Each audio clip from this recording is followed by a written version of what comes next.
بسم اللہ الرحمن الرحیم۔ شروع کرتا ہوں اللہ کے نام سے جو بڑا مہربان اور نہایت رحم والا ہے۔ ایک نیک آدمی شادی کے بعد اپنی بیوی کو لے کر گھر لوٹ رہا تھا۔ راستے میں ایک سمندر عبور کرنا تھا۔ آدمی نے ایک کشتی کا انتظام کیا اور دونوں سمندر عبور کرنے لگے۔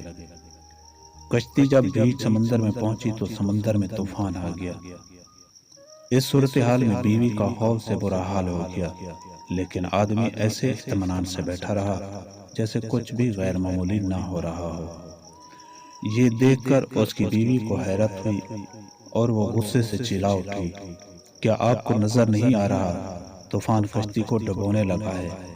ہماری موت سر پر کھڑی ہے اور آپ بیٹھے مسکرا رہے ہیں۔ یہ سنتے ہی خاوند نے اپنی تلوار نکالی اور بیوی کی شاہ رگ پر رکھ دی۔ بیوی ہنس پڑی اور بولی، یہ کیسا مذاق ہے؟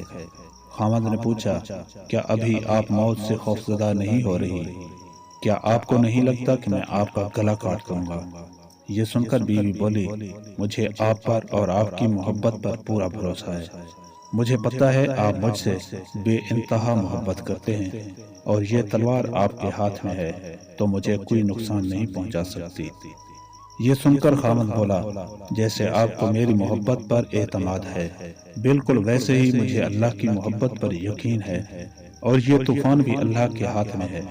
وہ چاہے تو اسے روک لے، چاہے تو ہماری کشتی ڈبو کر بھی ہمیں بچا لے۔ یاد رکھو، اللہ جو بھی فیصلہ کرے وہ ہمارے حق میں بہترین ہوتا ہے۔ ایک مرتبہ ایک چڑیا رزق کی تلاش میں کافی لمبا سفر گزارنے کے بعد واپس اپنے گھونسلے میں پہنچی تو اس کے بچوں نے اس سے پوچھا، ماں، تم نے اتنا لمبا سفر طے کیا، ذرا ہمیں بھی بتاؤ کہ آسمان کتنا بڑا ہے۔